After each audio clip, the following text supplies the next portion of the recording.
quand Catherine m'a parlé de ce projet il y a un an, je me suis dit, oh, c'est sympa, ils vont m'offrir 2-3 essaims, ça fera un magnifique projet. Puis le projet a mûri et au fur et à mesure où on est avancé, elle me dit, mais non, mais on va t'offrir un rucher.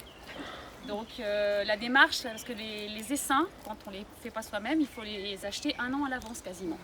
Donc l'année dernière, au mois de septembre, j'ai cherché un éleveur qui travaille bien, qui produise des rennes de bonne qualité. Et j'ai commandé donc mes 20 essaims. Et donc je suis allée les chercher à la mi-avril. Je suis partie de l'île de Ré l'après-midi. Quand je suis arrivée là-bas, donc c'est à côté de Bouchemène, du côté d'Angers. Quand je suis arrivée là-bas, donc j'ai transvasé. Transvaser, ça consiste à prendre les abeilles avec les cadres de la ruche de l'éleveur dans mes ruches à moi. Donc je les ai transvasées tout l'après-midi, ça nous a pris quand même 3 heures. J'ai la chance d'avoir un parrain apiculteur qui est venu m'accompagner pour le faire, donc ça c'était bien aussi.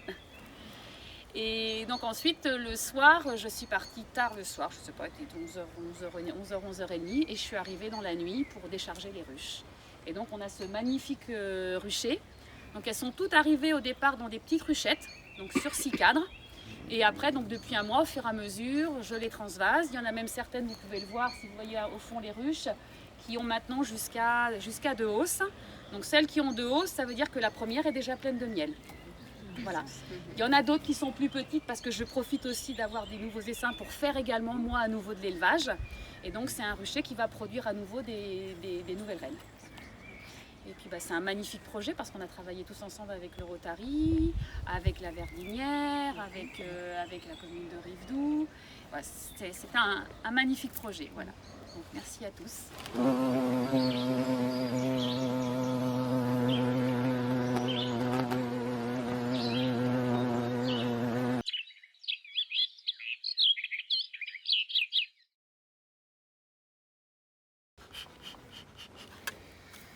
Ça, c'est notre chapeau.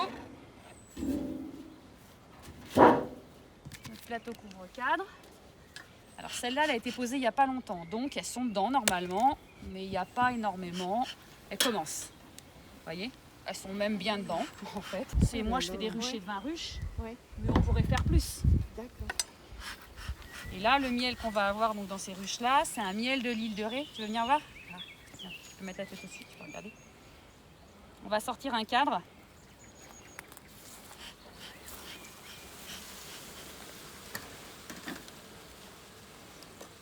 Là, on est sur un miel de l'île de Ré. Pas mal d'acacias parce que les acacias, ils étaient fleuris là.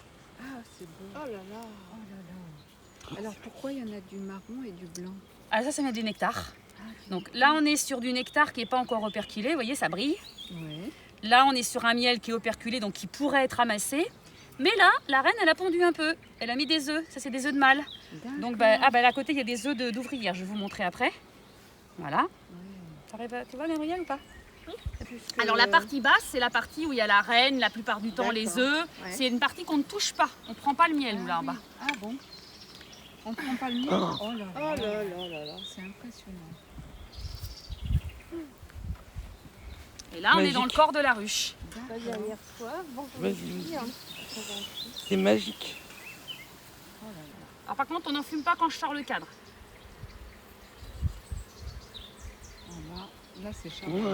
Là, on est sur les cadres, pas spécialement de miel, mais là où il y a les œufs. Incroyable. Le couvain. Le monde. Ouais. Oui, il y a du monde. Et là, en fait, le couvain n'est pas operculé. Operculé, ça veut dire qu'il y a ça là. Il n'y a pas d'opercule parce que les œufs ne sont pas encore arrivés à maturité. Il y a plein de petites taches blanches, mais c'est pas évident de voir. Ce travail. Ce sont les larves? C'est les larves. Ah, d'accord. Nymphes, prénymphes. Là, au bruit, ça va? Oui. Ouais. Et ça les... Non, ça les... La fumée, ça les calme en fait, ça les calme. Ça les gêne aussi des fois. Ah oui. Donc moi, ça me permet de les pousser. Vous voyez, par exemple, si on a là un petit coup de fumée, ça les pousse. Ah oui, ça les pousse. Ça m'évite aussi de les écraser. Voilà. D'accord.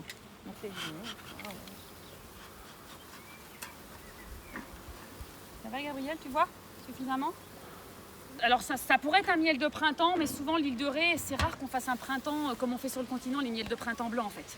D'accord. Parce que les miels de printemps, c'est des miels crémeux, là, c'est ça Voilà, c'est les miels blancs crémeux. Sur l'île de Ré, des fois, on fait des miels blancs un petit peu avec la moutarde. Mais souvent, on fait rarement une récolte de printemps au mois d'avril. On fait plutôt une récolte fin mai, début juin quand on en fait une.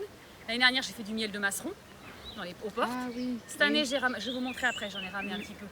Cette année, j'ai ramassé un miel aux portes qui est clair et transparent. C'est jamais pareil en fait sur l'île de Ré, on n'est que sur de la fleur sauvage quasiment.